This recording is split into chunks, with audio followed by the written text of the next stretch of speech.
পরিচয় করতে দুদিন মাত্র বাকি আছে। হ্যাঁ, ফাইনাল একটা মানে আমরা কাউন্টডাউন অলরেডি শুরু করেছি, তো মানে এখন ঘন্টা গোনার ব্যাপার। তো সেখানে যেটা আমার বলার আছে যে সেইভাবে যেন ভোটটা হয়, এবং আমাদের এবার যদি আমরা না জিততে পারি আর হবে না।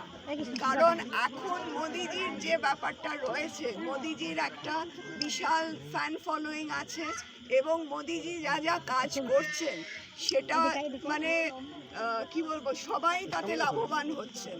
তো সেই সুযোগটা যদি না নেওয়া হয় কিন্তু আর করা যাবে না। এবং আর একটা বিশাল ইস্যু হচ্ছে যে দুর্নীতির মধ্যে আমরা কতদিন থাকবো, দুর্নীতির মধ্যে তো থাকা যাবে না। তাই জন্য আমি বলছি যে এই করাপশন, এই কাটমানি, এই ছাগল গরু পাচার, এই বালি চুরি, মাটি কাটা, তারপর চাকরি চুরি, মানে শিক্ষা চুরি, এগুলো কতদিন লোকে সহ্য করবে? তা আপনাদের তো একটা পরিবর্তন আনতেই হবে।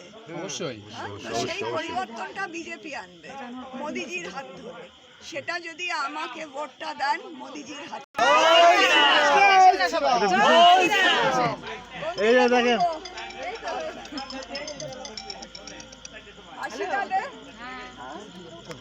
আসবেন, আমাদের ভুলে যাবেন না কিন্তু।